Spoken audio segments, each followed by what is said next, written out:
Hello दोस्तों, बात करेंगे आज IT20 के ETF के बारे में। तो IT सेक्टर में आज के दिन हमें अच्छी खासी गिरावट देखने को मिल रही है, जो कि आप देख पा रहे होंगे। आज के दिन IT20 ETF 33.67 पे क्लोजिंग देता हुआ देखने को मिल रहा है। और आज सिंगल डे की गिरावट की बात की जाए तो 1.5% से ज़्यादा की गिरावट हमें देखने को मिल रही है सिर्फ और सिर्फ आज की ट्रेडिंग सेशन में। और कल और आज का मिला के देखा जाए तो 11 और 12 तारीख की अगर गिरावट की बात की जाए तो 11 तारीख से और आज के बीच में देखेंगे तो लगभग 2.5% के ऊपर की गिरावट हमें देखने को मिल रही है, जो कि एक बड़ी गिरावट है। 2 दिन में 2 दिन के लिहाज से देखी जाए तो बड़ी गिरावट है।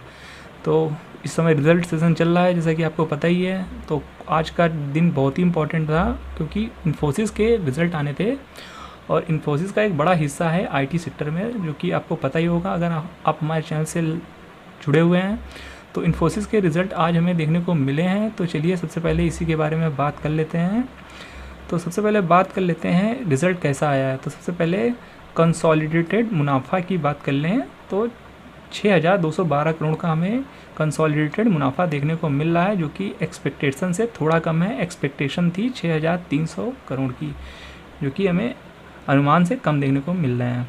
बाकी लास्ट ईयर के सेम क्वार्टर से कंपेयर किया जाए तो वहाँ से रिज़ल्ट हमें अच्छे देखने को मिल रहे हैं, जो कि आप अपनी स्क्रीन पे देख सकते हैं। और बाकी निवेशकों के लिए एक अच्छी खबर निकल के आई है। 18 रुपये पर इक्विटी शेयर का आपको एंट्रीम डिविडेंड देखने को मिल रहा है। तो ये निवेशकों के लिए एक बहुत ही अच्छी खबर निकल के आ रही है। और बाकी आप कंसोलिडेटेड आय की बात की जाए तो 38,994 करोड़ का देखने को मिल रहा है, जो कि क्वार्टर ऑन क्वार्टर बेसिस से कंपेयर करते हैं तो अच्छे देखने को मिल रहे हैं।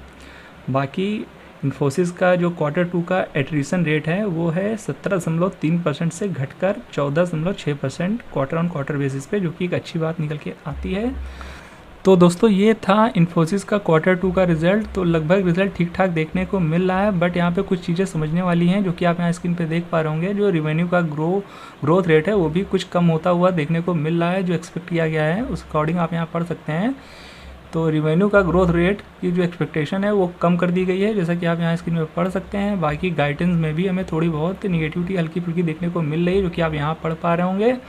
तो कहने का मतलब रिज़ल्ट तो फिर भी ठीक ठाक है, पर ये स्टॉक यानी इन्फोसिस का जो स्टॉक है कल इस रिज़ल्ट पे कैसा रिएक्ट करेगा ये देखना दिलचस्प होगा। क्योंकि इन्फोसिस का जो रिज़ल्ट है पिछले 2 क्वार्टर से देखेंगे तो जब भी इसका क्वार्टर रिज़ल्ट आता है देख पा रहे होंगे, क्योंकि अप्रैल के टाइम में जो Q4 का रिज़ल्ट आया था तो वहाँ से ये स्टॉक लगभग 10% टूट गया था अपने रिज़ल्ट के चलते। बाकी जुलाई में भी इसके रिज़ल्ट जब आए थे Q1 के तो वहाँ भी हमें स्टॉक में अच्छी खासी गिरावट देखने को मिली थी। और सेम हाल हमें IT सेक्टर में पूरा देखने को मिला था। इसका इम्पैक्ट हमें बहुत ज़्यादा देखने को मिलता है इन्फोसिस का, क्योंकि इन्फोसिस का 25% से ज़्यादा का वेटेज है IT सेक्टर में। तो ये बहुत बड़ी हिस्सेदारी रखता है IT सेक्टर में। तो देखना इंपॉर्टेंट होगा कल क्या कुछ देखने को मिलेगा। हालांकि हमें तो जो अभी देखने को मिल रहा है वो हमें यही देखने को मिल रहा है कि कल गिरावट हो सकती है। वो दोस्तों हम ऐसा क्यों कह रहे हैं, IT सेक्टर में क्यों गिरावट हो सकती है और साथ ही इन्फोसिस में गिरावट होगी तो जाहिर सी बात है IT सेक्टर में गिरावट होगी ही होगी, क्योंकि इन्फोसिस बड़ा हिस्सा रखता है IT सेक्टर में। और गिरावट क्यों होगी वो हम क्यों हो सकती है वो हम आपको दिखा देते हैं।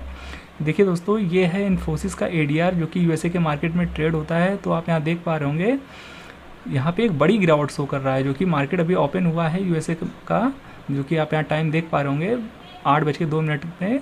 तो यहाँ पे इन्फोसिस का ADR में लगभग 6.25% की गिरावट हमें देखने को मिल रही है, जो कि एक बड़ी गिरावट है। आप यहाँ चार्ट भी देख सकते हैं। आज के दिन आपको एक बड़ी गिरावट देखने को मिल रही है। तो अगर इस नतीजे से बोला जाए तो कल हमें इन्फोसिस में एक बड़ी गिरावट देखने को मिल सकती है पिछले 2 क्वार्टर के नतीजों की तरह।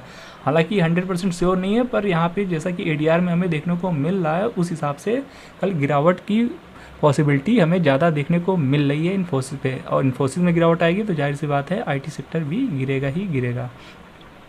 तो खैर अगर आप निवेशित हैं तो निवेशकों को तो कोई प्रॉब्लम नहीं है दोस्तों IT सेक्टर में। जैसा कि हम तो IT सेक्टर में IT20 के थ्रू ही निवेश करते हैं। तो अगर आप लॉन्ग टर्म निवेशक हैं तो आपको कोई प्रॉब्लम होनी नहीं चाहिए, आप इन्वेस्टेड रहिए। बाकी अगर आपको पास फंड है तो आप गिरावट में थोड़ा बहुत निवेश भी कर सकते हैं।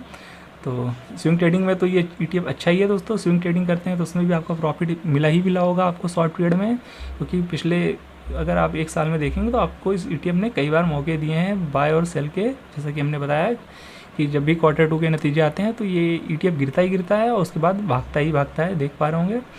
तो कुल मिला के अगर आप इसमें शॉर्ट टर्म निवेशक हैं या लॉन्ग टर्म निवेशक हैं, आपको पैसा बना ही होगा पिछले 1 साल में, इसमें आप मना नहीं कर सकते हैं। तो खैर दोस्तों, ETF अच्छा है। अगर कल गिरावट होती है तो अगर आपके पास फंड है तो आप वहाँ पे कुछ ऐड भी कर सकते हैं। खैर वो आपका डिसीजन है, अगर आपका रिस्क अलाउ करता है, अगर कल गिरावट आती है तो आप उस अपॉर्चुनिटी को ग्रैब भी कर सकते हैं। वैसे तो हमें जो अभी देखने को मिल रहा है वो लग रहा है कि कल हमें गिरावट देखने को मिल सकती है, क्योंकि ADR 6% से ज़्यादा की गिरावट शो कर रहा है इन्फोसिस का। तो देखते हैं कल क्या कुछ घटता है IT सेक्टर में। तो दोस्तों ये था इस वीडियो में, हमने सोचा आपको इस न्यूज़ के बारे में आपको ज़रूर से ज़रूर पता होना चाहिए। तो इस वीडियो के जरिए हमने आपको इन्फोसिस के ADR और इन्फोसिस के क्वार्टर 2 के रिजल्ट के बारे में इन्फॉर्मेशन दी। दोस्तों आई होप ये वीडियो आपको समझ में और पसंद दोनों आया होगा। वीडियो अच्छा लगा हो तो वीडियो को लाइक और चैनल को सब्सक्राइब करना बिल्कुल भी मत भूलिएगा। मिलते हैं नेक्स्ट वीडियो में, तब तक के लिए keep learning and be discipline.